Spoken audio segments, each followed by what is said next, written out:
ಇತ್ತೀಚಿನ ಕೆಲ ದಿನಗಳ ಹಿಂದೆ ಬೀದಿ ಬದಿ ವ್ಯಾಪಾರಸ್ಥರನ್ನ ಗುರಿಯಾಗಿಸಿಕೊಂಡು ಮತ್ತು ದಾಖಾ ಜಿಲ್ಲಾ ಬೀದಿ ಬದಿ ವ್ಯಾಪಾರ ಸಂಘವನ್ನು ಅವಮಾನಿಸಿಕೊಂಡು ಒಂದು ಯೂಟ್ಯೂಬರ್ ಚಾನಲ್ ಮತ್ತು ಒಬ್ಬರು ಸಾಮಾಜಿಕ ಕಾರ್ಯಕರ್ತೆ ಎನ್ನುವಂಥ ವ್ಯಕ್ತಿ ಬಡ ಬೀದಿ ಬದಿ ವ್ಯಾಪಾರಿಗಳ ಮೇಲೆ ಸುಳ್ಳು ಆರೋಪವನ್ನು ಹೊರಿಸಿ ಕಪೋಲಕಲ್ಪಿತವಾಗಿರ್ತಕ್ಕಂಥ ವರದಿಗಳನ್ನು ಸಾಮಾಜಿಕ ಜಾಲತಾಣದಲ್ಲಿ ಹರಿಯಬಿಟ್ಟು ಮತ್ತು ಒಂದು ರೀತಿಯಲ್ಲಿ ಪ್ರದೇಶ ಸಾಂದ್ರತೆಯನ್ನು ಹರಡಿಸಿ ಸಮಾಜದಲ್ಲಿ ಅಶಾಂತಿಯನ್ನು ಸೃಷ್ಟಿಸತಕ್ಕಂಥ ಒಂದು ನೈತಿಕ ಪೊಲೀಸ್ಗಿರಿಯ ರೀತಿಯಲ್ಲಿ ಕಾರ್ಯಾಚರಣೆಗೆ ಇಳಿದಿರ್ತಕ್ಕಂಥದ್ದು ಮತ್ತು ನೇರವಾಗಿ ಬಡ ಬೀದಿ ಬದಿ ವ್ಯಾಪಾರಿಗಳ ಜೊತೆಯಲ್ಲಿ ಸಂಘರ್ಷಕ್ಕೆ ಇಳಿದು ಬಡ ಬೀದಿ ಬದಿ ವ್ಯಾಪಾರಿಗಳ ಮೇಲೆ ಸುಳ್ಳು ದೂರನ್ನು ದಾಖಲು ಮಾಡಿರ್ತಕ್ಕಂಥ ಕೃತ್ಯವನ್ನು ಖಂಡನೆ ಮಾಡಿ ಈ ಪತ್ರಿಕಾಗೋಷ್ಠಿಯನ್ನು ನಾವು ನಡೆಸ್ತಾ ಇದ್ದೀವಿ.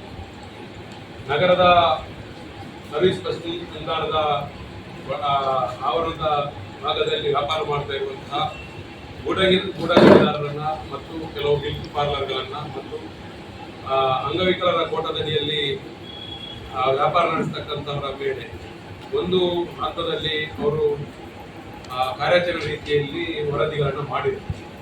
ನಂತರದ ಅವಧಿಯಲ್ಲಿ ನಗರದ ಟೌನ್ ಹಾಲ್ನ ಪಕ್ಕದಲ್ಲಿ ಬಟ್ಟೆ ವ್ಯಾಪಾರ ಮಾಡ್ತಕ್ಕಂಥ ಮತ್ತು ಇತರ ಸಂಡೇ ದಿವಸ ಭಾನುವಾರ ದಿವಸ ವ್ಯಾಪಾರ ಮಾಡ್ತಕ್ಕಂಥವರ ಮೇಲೆ ನೇರವಾಗಿ ಅವರು ಸಂಘರ್ಷಕ್ಕೆ ಇಳಿದು ಅವರು ನಮ್ಮ ಮಂಗಳೂರಿನವರಲ್ಲ, ಹೊರಗಡೆಯಿಂದ ಬಂದಂಥವರು, ಮೈಸೂರಿನವರು, ಅವರಲ್ಲಿ ಬಟ್ಟೆ ವ್ಯಾಪಾರ ಮಾಡ್ತಾರೆ, ಬಟ್ಟೆ ವ್ಯಾಪಾರ ಮಾಡಿ ಇಲ್ಲಿ ಗಲೀಜು ಮಾಡ್ತಾರೆ, ಪಿಕ್ ಪಾಕೆಟ್ ಮಾಡ್ತಾರೆ, ಅವರು ಹೆಣ್ಣು ಮಕ್ಕಳಿಗೆ ಚುಡಾಯಿಸ್ತಾರೆ ಅನ್ನುವಂಥ ರೀತಿಯಲ್ಲಿ ಬಡ ಬೀದಿ ಬದಿ ವ್ಯಾಪಾರಿಗಳ ಮೇಲೆ ಒಂದು ವ್ಯರ್ಥ ಆರೋಪವನ್ನ ಮಾಡಿ ಬೀದಿ ಬದಿ ವ್ಯಾಪಾರಿಗಳ ಮೇಲೆ ಕಳಂಕವನ್ನು ತರ್ತಕ್ಕಂಥ ಕೆಲಸವನ್ನು ಅವರು ಮಾಡಿದ್ದಾರೆ. ಈ ಒಂದು ಆ ಒಂದು ಚಾನೆಲ್ನ ವರದಿಯಲ್ಲಿ ಅವರಿಗೆ ಬಟ್ಟೆ ವ್ಯಾಪಾರ ಮಾಡ್ತಕ್ಕಂಥವರಿಗೆ ಅಥವಾ ಸಂಡೆ ಬಜಾರ್ನಲ್ಲಿ ವ್ಯಾಪಾರ ಮಾಡ್ತಕ್ಕಂಥವರು ಕಾನೂನು ಉಲ್ಲಂಘನೆ ಮಾಡಿ ವ್ಯಾಪಾರ ಮಾಡ್ತಾ ಇದ್ದಾರೆ, ಇಲ್ಲಿಗಲ್ ಆದಂತಹ ವ್ಯವಹಾರ ಮಾಡ್ತಾ ಇದ್ದಾರೆ ಅನ್ನುವಂಥ ರೀತಿಯಲ್ಲಿ ವರದಿಯನ್ನು ಮಾಡಿದ್ದಾರೆ. ಬಹುಶಃ ಈ ದೇಶದಲ್ಲಿ ಬೀದಿ ಬದಿ ವ್ಯಾಪಾರಿಗಳ ಪರವಾಗಿರ್ತಕ್ಕಂಥ ಕಾನೂನು ಬೀದಿ ಬದಿ ವ್ಯಾಪಾರಿಗಳ ಜೀವನೋಪಾಯ ಸಂರಕ್ಷಣೆ ಮತ್ತು ನಿಯಂತ್ರಣ ಕಾಯ್ದೆ 2014 ಅದಕ್ಕೆ ಪೂರಕವಾಗಿ ಕರ್ನಾಟಕದಲ್ಲಿ ಜಾರಿಯಲ್ಲಿರ್ತಕ್ಕಂಥ ಕರ್ನಾಟಕ ಬೀದಿ ಬದಿ ವ್ಯಾಪಾರ ಅಧಿನಿಯಮ 2019ರಂತೆ ಯಾವುದೇ ಒಂದು ಬೀದಿ ವ್ಯಾಪಾರಿ ಅರ್ಜಿ ಸಲ್ಲಿಸಿ ID ಕಾರ್ಡ್ ಅನ್ನಾಗಿರ್ಬೋದು ಅಥವಾ ವ್ಯಾಪಾರಕ್ಕೆ ಸಂಬಂಧಪಟ್ಟಂತಹ ಪ್ರಮಾಣ ಪತ್ರವನ್ನ ಪಡೆಯಲಿಕ್ಕೆ ಅವಕಾಶ ಇಲ್ಲ. ಯಾವುದಾದ್ರೂ ಬೀದಿ ಬದಿ ವ್ಯಾಪಾರಿಗೆ ID ಕಾರ್ಡ್ ಬೇಕಾಗಿದೆ ಅಥವಾ ವ್ಯಾಪಾರಕ್ಕೆ ಪ್ರಮಾಣ ಪತ್ರ ಬೇಕಾಗಿದೆ, ಈ 2014ರ ಕಾಯ್ದೆಯಂತೆ ಅವರನ್ನ ಸ್ಥಳೀಯ ಸಂಸ್ಥೆಗಳು ಅಂದ್ರೆ ಈ ಮಂಗಳೂರಿನಲ್ಲಿ ಮಹಾನಗರ ಪಾಲಿಕೆ, ಬೇರೆ ಕಡೆ ಪುರಸಭೆ ಇರ್ಬೋದು, ಪಟ್ಟಣ ಪಂಚಾಯತ್ ಇರ್ಬೋದು, ನಗರಸಭೆಗಳಿರ್ಬೋದು, ಆ ವ್ಯಾಪ್ತಿಗಳಲ್ಲಿರ್ತಕ್ಕಂಥ ಬೀದಿ ವ್ಯಾಪಾರಿಗಳ ಸ್ಥಳೀಯ ಸಂಸ್ಥೆಗಳು ಹೋಗಿ ಎಲ್ಲಿ ವ್ಯಾಪಾರ ಮಾಡ್ತಾ ಇದ್ದಾರೆ ಅವರ ಅಲ್ಲಿ ಹೋಗಿ ಪಟ್ಟಣ ವ್ಯಾಪಾರ ಸಮಿತಿ ಮೂಲಕ ಅವರನ್ನ ಸಮೀಕ್ಷೆ ನಡೆಸಿದ ಮೂಲಕ ಅವರ ದಾಖಲೆಗಳನ್ನು ಸಂಗ್ರಹ ಮಾಡಿ ಅವರಿಗೆ ID ಕಾರ್ಡ್ ಮತ್ತು ಪ್ರಮಾಣ ಪತ್ರವನ್ನ ವಿತರಣೆ ಮಾಡಲಿಕ್ಕೆ ಇರ್ತಕ್ಕಂಥ ಅಂಶಗಳು ಆ ಕಾಯ್ದೆ ಒಳಗಡೆ ಇದೆ. ಇವರು ನೇರವಾಗಿ ಹೋಗಿ ಅಲ್ಲಿ ವ್ಯಾಪಾರ ಮಾಡ್ತಕ್ಕಂಥವ್ರು ಇಲ್ಲಿಗಲ್ ವ್ಯಾಪಾರ ಮಾಡ್ತಾ ಇದ್ದಾರೆ, ಅವರು ಕಾನೂನು ಬಾಹಿರವಾಗಿರ್ತಕ್ಕಂಥ ವ್ಯಾಪಾರ. ಯಾವುದು ಕಾನೂನು ಬಾಹಿರ ವ್ಯಾಪಾರ?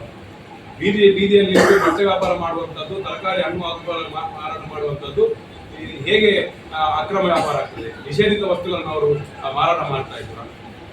ಅದರಲ್ಲೂ ಕೂಡ ಭಾನುವಾರದ ದಿವಸ ಮಂಗಳೂರು ನಗರದ ಟೌನ್ ಹಾಲ್ನ ಹೊರಗಡೆ ಒಂದು ಬದಿಯಲ್ಲಿ ಮೈಸೂರಿನಿಂದ ಬಂದು ವ್ಯಾಪಾರ ಮಾಡತಕ್ಕಂಥವ್ರು ಹೌದು, ಅದ್ರ ಜೊತೆಯಲ್ಲಿ ಮಂಗಳೂರಿನವರು ಇದ್ದಾರೆ. ಅಲ್ಲಿ ಅವರು ಹಳೆ ಬಟ್ಟೆಯನ್ನು ಅವರು ಖರೀದಿ ಮಾಡಿ, ಹಳೆ ಬಟ್ಟೆಯನ್ನು ಅವರು ವಾಶ್ ಮಾಡಿ, ಐರನ್ ಮಾಡಿ ಅದನ್ನ ಅಲ್ಲಿ ಗ್ರಾಹಕರಿಗೆ ಮಾರಾಟ ಮಾಡ್ತಾರೆ. ಅದು ಕೂಡ ಅಲ್ಲಿ ಬರ್ತಕ್ಕಂಥ ಗ್ರಾಹಕರು. ಇದು ನೀವು ಯಾವುದೇ ನಗರದಲ್ಲಿ ಹೋಗಿ ನೋಡ್ಬೋದು, ಬೆಂಗಳೂರಿನ ಮೆಜೆಸ್ಟಿಕ್ ನಾವು ಹೋಗಿ ನೋಡ್ಬೋದು, ರಾಜಾಜಿನಗರದಲ್ಲಿ ಹೋಗಿ ನೋಡ್ಬೋದು, ಬೆಂಗಳೂರಿನ ಅನೇಕ ಕಡೆ ಇದೇ ರೀತಿಯಾದ ಬಳಸಿದ ಬಟ್ಟೆಯನ್ನು ಮಾರಾಟ ಮಾಡತಕ್ಕಂಥ ಅನೇಕರಿದ್ದಾರೆ.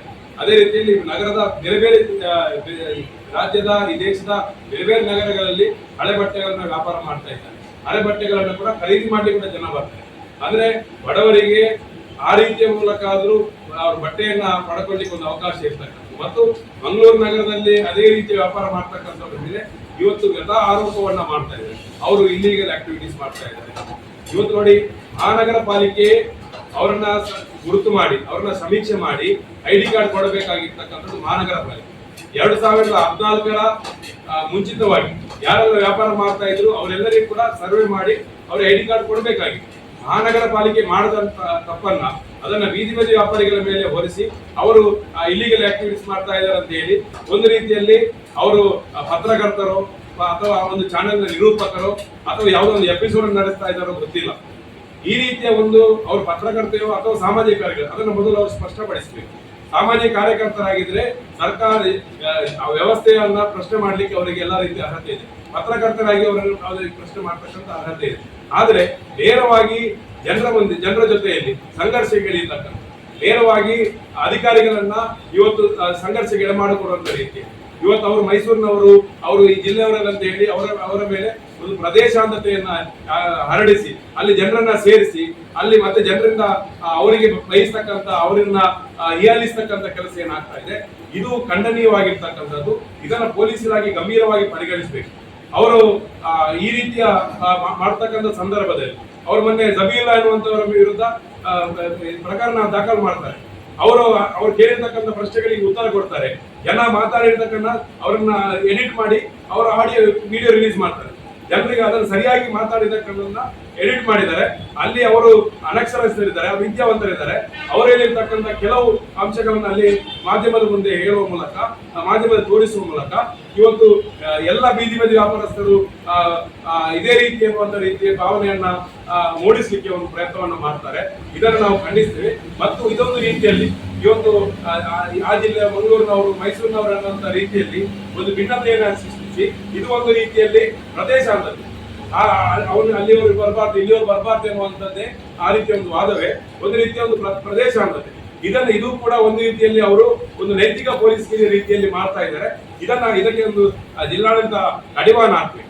ಅದರ ಜೊತೆಯಲ್ಲಿ ನಾವು ದಕ್ಷಿಣ ಕನ್ನಡ ಜಿಲ್ಲೆಯಲ್ಲಿ 2011ರಿಂದ ದಕ್ಷಿಣ ಕನ್ನಡ ಜಿಲ್ಲಾ ಬೀದಿ ಬದಿ ವ್ಯಾಪಾರ ಸಂಘ CITU ನೇತೃತ್ವದಲ್ಲಿ ನಾವು ಬೀದಿ ಬದಿ ವ್ಯಾಪಾರಿಗಳ ಹಕ್ಕುಗಳ ರಕ್ಷಣೆಗಾಗಿ ಅವರಿಗೆ ಸಮಸ್ಯೆಗಳಾದ ಅವರ ಪರವಾಗಿ ನಾವು ಹೋರಾಟ ಮಾಡ್ತಾ ಇದ್ದೇವೆ. ಅದರ ಜೊತೆಯಲ್ಲಿ ಬೀದಿ ಬದಿ ವ್ಯಾಪಾರಿಗಳಿಗೆ ಸಿಗ್ತಕ್ಕಂತ ಸರ್ಕಾರದಿಂದ ಸಿಗುವಂತಹ ಸವಲತ್ತುಗಳನ್ನು ದೊರಕಿಸಿಕೊಡ್ಲಿಕ್ಕೆ ನಾವು ಎಲ್ಲ ರೀತಿಯ ಪ್ರಾಮಾಣಿಕ ಪ್ರಯತ್ನವನ್ನ ಮಾಡ್ತಾ ಇದ್ದೇವೆ.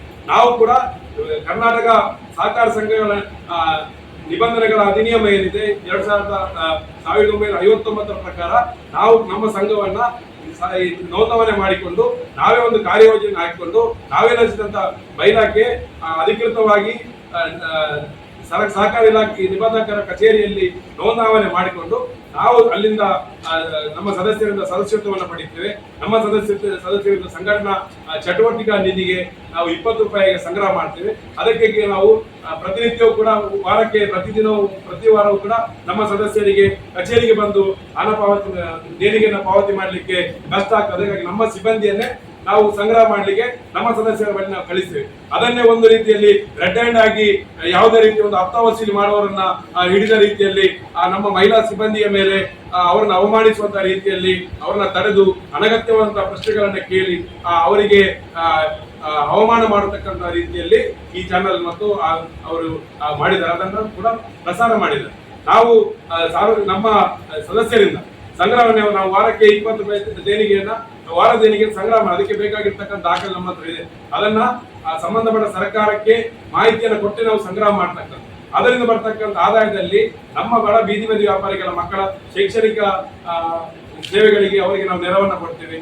ನಮ್ಮ ಬೀದಿ ಬದಿ ವ್ಯಾಪಾರಿಗಳಿಗೆ ವೈದ್ಯಕೀಯ ತೊಂದರೆಗಳು ಒಳಗಾದ ಸಂದರ್ಭದಲ್ಲಿ ನಾವು ವೈದ್ಯಕೀಯ ನೆರವನ್ನ ಕೊಡ್ತೀವಿ.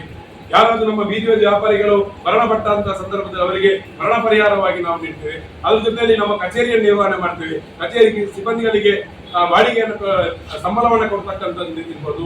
ಅದರ ಜೊತೆಯಲ್ಲಿ ನಾವು ಬೇರೆ ಬೇರೆ ಸರ್ಕಾರದ ಸವಲತ್ತುಗಳನ್ನ ತೆಗೆಸಿಕೊಡ್ಲಿಕ್ಕೆ ಆಫೀಸ್ನ ಮೂಲಕ ನಾವು ಯಾವುದೇ ರೀತಿಯ ಶುಲ್ಕವನ್ನು ನಮ್ಮ ಬೀದಿ ಬದಿ ವ್ಯಾಪಾರಿಗಳಿಂದ ಪಡೆಯದೆ ನಾವು ಸಂಪೂರ್ಣವಾಗಿ ಉಚಿತವಾಗಿ ಸೇವೆಯನ್ನು ಕೊಡ್ತೇವೆ.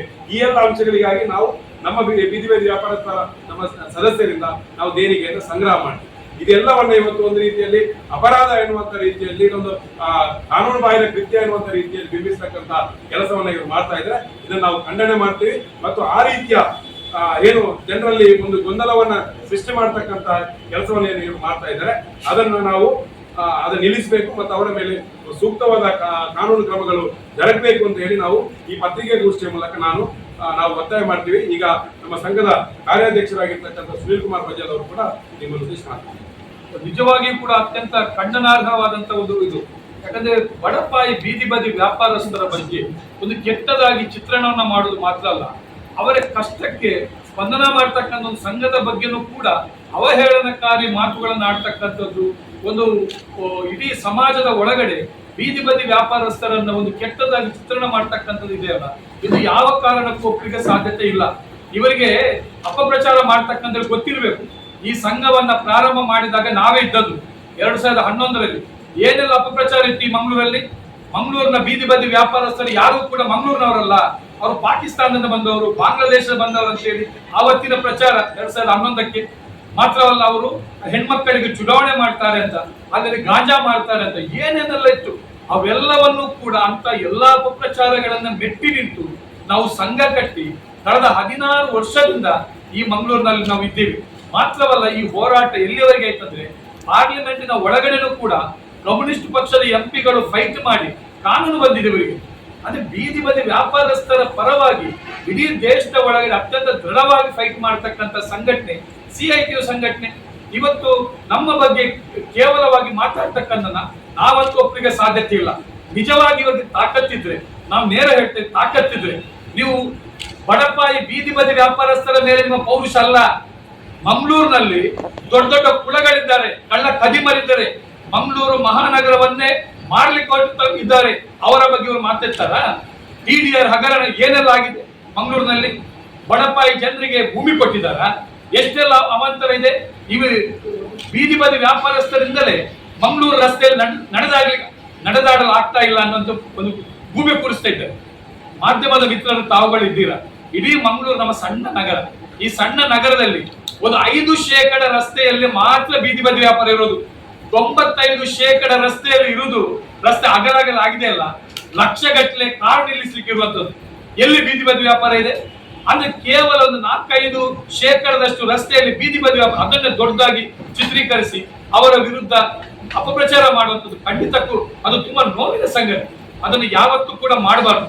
ಬೀದಿ ಬದಿ ವ್ಯಾಪಾರಸ್ಥರು ಅನ್ಯಾಯ ಆಗಿದೆ ಅಂತ ಕಂಡರೆ ವ್ಯವಸ್ಥೆ ಮಾಡಬೇಕಾದವರು ಯಾರು?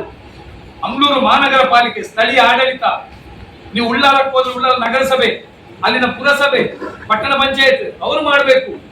ಯಾಕಂದ್ರೆ ಈ ಬೀದಿ ಬದಿ ವ್ಯಾಪಾರಸ್ಥರಿಗೆ ಪರ್ಯಾಯ ವ್ಯವಸ್ಥೆಯನ್ನ ಕಲ್ಪಿಸಿಕೊಡ್ತಕ್ಕಂಥದ್ದು, ಅವರನ್ನ ಸರ್ವೆ ಮಾಡ್ತಕ್ಕಂಥದ್ದು, ಅವರಿಗೆ ಗುರುತಿನ ಚೀಟಿ ಕೊಡ್ತಕ್ಕಂಥದ್ದು, ಅವರಿಗೆ ಸಾಲ ಸೌಲಭ್ಯ ಮಾಡ್ತಕ್ಕಂಥದ್ದು, ಎಲ್ಲಾ ವ್ಯವಸ್ಥೆಗಳನ್ನ ಮಾಡ್ಬೇಕಾದ್ದು ಸ್ಥಳೀಯ ಆಡಳಿತ. ಅದನ್ನ ಅವರ ಮೇಲೆ ಒತ್ತಡ ಹಾಕದೆ ಏಕಾಏಕಿಯಾಗಿ ಬಂದು ಇವರೊಂದು ಭಾರಿ ದೊಡ್ಡ ಫೋರ್ಸ್ ಕೊಟ್ಟು ಭಾರಿ ದೊಡ್ಡ ರೀತಿಯಲ್ಲಿ ಎಷ್ಟರ ಒಂದು ಕೆಟ್ಟದಾಗಿ ತಾವುಗಳು ಕೂಡ ತಮ್ಮ ಗಮನಕ್ಕೆ ಬಂದಿರಬಹುದು. ನಮ್ಮ ಕಚೇರಿಯ ಹೆಣ್ಮಗಳನ್ನ ಯಾವ ರೀತಿ ನಡೆಸ್ಕೊಂಡಿದ್ದಾರೆ ನೀವು ನೋಡ್ಬೇಕಾದನ್ನ. ಯಾವ ರೀತಿ ಬೇರೆ ಯಾರಾದ್ರೂ ಇದ್ದಿದ್ರೆ ಅಲ್ಲಿ ಭಾರಿ ದೊಡ್ಡ ರೀತಿಯಾದಂತ ಘಟನೆ ಆಗ್ತಾ ಇತ್ತು. ಆ ಹೆಣ್ಣು ಮಗಳನ್ನ ಒಂದು ರೀತಿ ಕಳ್ಳರಾಗಿ ಚಿತ್ರೀಕರಣ ಮಾಡ್ತಕ್ಕಂಥದ್ದು. ಇದು ನಾವು ಹೇಳುವಂತದ್ದು, ಇಂಥದಕ್ಕೆ ಪೊಲೀಸ್ನವರಾಗ್ಲಿ ಅಥವಾ ಅಧಿಕಾರಿಗಳು ಸ್ವಯಂ ಪ್ರೇರಿತ ಕೇಸನ್ನು ದಾಖಲಿಸಬೇಕು ಅವರ ಮೇಲೆ. ಇಲ್ಲದೆ ಇದ್ರೆ ನಾಳೆ ಶನಿವಾರ, ನಾಡಿದ್ದು ಆದಿತ್ಯವಾರ ಏನಾದ್ರೂ ಹೆಚ್ಚು ಕಮ್ಮಿ ಮಂಗಳೂರು ನಗರ ಪಾಲಿಕೆಯ ಅಧಿಕಾರಿಗಳು ಮಾಡಿದ್ರೆ ಅದಕ್ಕೆ ಕೌಂಟರ್ ಆಗಿ, ಪ್ರತಿರೋಧವಾಗಿ ನಾವುಗಳು ಇಡೀ ಮಂಗಳೂರಿನ ಜನತೆಯನ್ನ ಬೀದಿ ಬದಿ ವ್ಯಾಪಾರದ ಒಟ್ಟು ಸೇರಿಸಿ ದೊಡ್ಡ ರೀತಿಯ ಪ್ರತಿರೋಧವನ್ನ ಬೀದಿಯಲ್ಲೇ ನಾವು ಕೊಡ್ಲಿಕ್ಕಿದ್ದೇವೆ. ಇದು ಗ್ಯಾರಂಟಿ. ಯಾಕಂದ್ರೆ ನಾವು ಕೂಡ ಅಷ್ಟು ನೋವಾಗಿದೆ.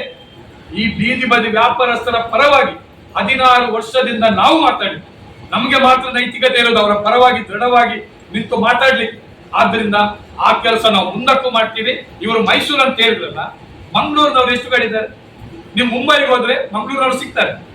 ನಾನು ಕಳೆದ 2-3 ಬಾರಿ ಡೆಲ್ಲಿಗೆ ಹೋದೆ. ಡೆಲ್ಲಿಯಲ್ಲೂ ಕೂಡ ಮಂಗಳೂರಿನ ಬೀದಿ ಬದಿ ವ್ಯಾಪಾರ ಇದ್ದಾರೆ, ಮೈಸೂರಲ್ಲಿದ್ದಾರೆ, ಬೆಂಗಳೂರಿನಲ್ಲಿದ್ದಾರೆ. ಅಂದ್ರೆ ನಮ್ಮ ದೇಶ ಅಂತ ಹೇಳ್ತೀವಿ, ನಾವೆಲ್ಲರೂ ಒಂದೇ ಭಾರತೀಯರು ಅಂತ ಹೇಳ್ತೀವಿ. ಇಲ್ಲಿ ಬಂದಾಗ ಮೈಸೂರಿನವ, ಬೆಂಗಳೂರಿನವ ಅಂತ ಹೇಳಿದೆಯಾ? ಕನ್ನಡಿಗರು ಅಂತ ಹೇಳ್ತೀವಿ. ಇಲ್ಲಿ ಮತ್ತೆ ಪ್ರತ್ಯೇಕ ಆ ರೀತಿ ಏನಾದ್ರು ಇದೆಯಾ? ಮತ್ತೆ ಇವರು ಯಾರು? ಆದಿತ್ಯವಾರ ಮಾತ್ರ ಸಂತೆ ಮಾಡ್ತಕ್ಕಂಥ. ಇದು ನಿನ್ನೆ ಮೊನ್ನೆ ಅಲ್ಲ, 30-40 ವರ್ಷದಿಂದ ಮಂಗಳೂರಲ್ಲಿ ನಾವು ಚಿಕ್ಕದಿಂದ ನೋಡ್ತಾ ಇದ್ದೇವೆ. ಮಂಗಳೂರು ಆದಿತ್ಯವಾರ ಬಂದ್ರೆ ಆ ರಸ್ತೆಯಲ್ಲೆಲ್ಲ ಬಟ್ಟೆ ವ್ಯಾಪಾರನೇ. ಪಾಪ ಅವ್ರು ಮರು ದಿವಸ ಇರೋದಿಲ್ಲ, ಒಂದೇ ದಿವಸ ಇರೋದು. ಮತ್ತೆ ಅವ್ರನ್ನ ಗಲೀಜ್ ಆಗ್ತದಿಲ್ಲ. ಅವ್ರು ಬಟ್ಟೆ ವ್ಯಾಪಾರಿಗಳು ಹೇಗೆ ಗಲೀಜ್ ಆಗುವಂತ ಈ ರೀತಿ. ಆದ್ರಿಂದ ಈ ಸಂಡೆ ಸಂತೆ ಮಂಗಳೂರಿನ ವಿಶೇಷ ನಮಗೂ ಗೊತ್ತಿದೆ. ಶನಿವಾರ ಬಂದ್ರೆ ಬಿಕ್ರಿನಾಟ್ಯ ಸಂತೆ, ಆದಿತ್ಯವಾರ ಸಂಡೆ ಬಜಾರ್ ನಮ್ಮ ಹಂಪನಗಟ್ಟೆಯಲ್ಲಿ, ಸೋಮವಾರ ಬಂದ್ರೆ ಸುರತ್ಕಲ್ನಲ್ಲಿ, ಬುಧವಾರ ಈಗ ಮಂಗಳೂರು ಸಣ್ಣ ಸಿಟಿಯ ಒಳಗಡೆ ನಲ್ಲಲ್ಲಿ ಸಂತೆಗಳು ಇರ್ತದೆ, ಅದು ಒಂದು ರೀತಿ ಖುಷಿ ಜನರಿಗೆ. ಮತ್ತೆ ಅಲ್ಲಿ ಬರ್ತಕ್ಕಂಥದ್ದು ಯಾರು, ಏನು ಒಂದು ದೊಡ್ಡ ಏನು ಅಂದ್ರೆ ಅಲ್ಲಿ ಎಲ್ಲ ಬಿಸಾಡಿದ ಬಟ್ಟೆಗಳನ್ನು ತಂದು ಮಾಡ್ತಾರೆ ಅಂತ ಹೇಳಿ ನೋಡಿ. ಅಲ್ಲಿ ಮಂಗಳೂರಿನ ಜನ ಹೋಗು ಕಡಿಮೆ. ಈಗ ಮಂಗಳೂರಿನ ಜನರ ಜೀವನ ಮಟ್ಟ ಸುಧಾರಿಸಿದ್ದಾರೆ.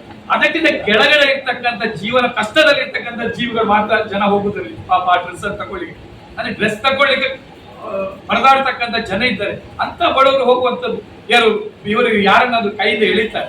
ಅದು ಯಾಕೆ ಈ ರೀತಿ ಅಂದ್ರೆ ಬಡವರ ಬಗ್ಗೆ, ಸಾಮಾನ್ಯ ಜನರ ಬಗ್ಗೆ, ಕಷ್ಟ ಜೀವಿಗಳ ಬಗ್ಗೆ ಯಾಕೆ ಒಂದು ಅಷ್ಟೊಂದು ತಾತ್ಸಾರ, ನಾವು ಅದನ್ನ ಕೇಳ್ತೇವೆ. ಆದ್ರಿಂದ ಮಾಧ್ಯಮ ಮಿತ್ರರಲ್ಲಿ ವಿನಂತಿ ಮಾಡುದು, ಈ ರೀತಿಯಾದಂತ ಒಂದು ವಿಚಾರಗಳೇ ನಡೆದಿದೆ, ಅದರ ಬಗ್ಗೆ ತಾವುಗಳು ಕೂಡ ವಾಸ್ತವತೆಯನ್ನು ಅರಿಯಲಿಕ್ಕೆ ಸಾಧ್ಯತೆ ಆಗಬೇಕು, ಸತ್ಯ ಸಂಗತಿಯನ್ನು ತಿಳಿಯಲಿಕ್ಕೆ ಸಾಧ್ಯತೆ ಆಗಬೇಕು. ಅವರಿಗೆ ಅಂತೂ ಮಂಗಳೂರಿನ ಜನ ಉತ್ತರ ಕೊಟ್ಟಿದ್ದಾರೆ. ನೀವು ಅದರ ಕಮೆಂಟ್ಸ್ ಅನ್ನ ನೋಡ್ಬೇಕು. ಮುಕ್ಕಾಲು ಭಾಗದಷ್ಟು ಜನ ಅವರಿಗೆ ಚೀಮಾರಿ ಹಾಕಿದ್ದಾರೆ, ಅವರಿಗೆ ಪೆಟ್ಟನ್ನು ಕೊಟ್ಟಿದ್ದಾರೆ. ನಮ್ಗೆ ಅಷ್ಟೇ ಸಾಕು, ಸಮಾಧಾನ ಇದೆ. ಯಾಕಂದ್ರೆ ಮಂಗಳೂರಿನ ಜನರನ್ನ ಕಳೆದ 15 ವರ್ಷಗಳಲ್ಲಿ ಸರಿಯಾದ ಟ್ರ್ಯಾಕಿಗೆ ಕೊಂಡಾಗ ನಾವು ಆವತ್ತು ಮಾಧ್ಯಮ ಮಿತ್ರರಿಗೆ ಕೂಡ ನಾವು ವಾಸ್ತವ ತಿಳಿಸಿದ್ದೇವೆ. 16 ವರ್ಷದ ಹಿಂದೆ ಪೊಲೀಸ್ ಅಧಿಕಾರಿಗಳನ್ನ ನಾವು ಅವರಿಗೆ ವಾಸ್ತವ ತಿಳಿಸಿದ್ದೇವೆ, ಜನರಿಗೂ ತಿಳಿಸಿದೆ. ಆ ನಂತರ ಪರಿಸ್ಥಿತಿ ಬದಲಾಗಿರ್ತಕ್ಕಂಥ ಬೀದಿ ಬದಿ ವ್ಯಾಪಾರಸ್ಥರ ಪರವಾಗಿ ಕೂಡ ನಾವು ನಿಲ್ಬೇಕಂತ. ಹೌದು, ತಪ್ಪಾಗ್ತದೆ, ತಪ್ಪುಗಳಿದೆ, ನಾವು ಹೋಗ್ತೀವಿ.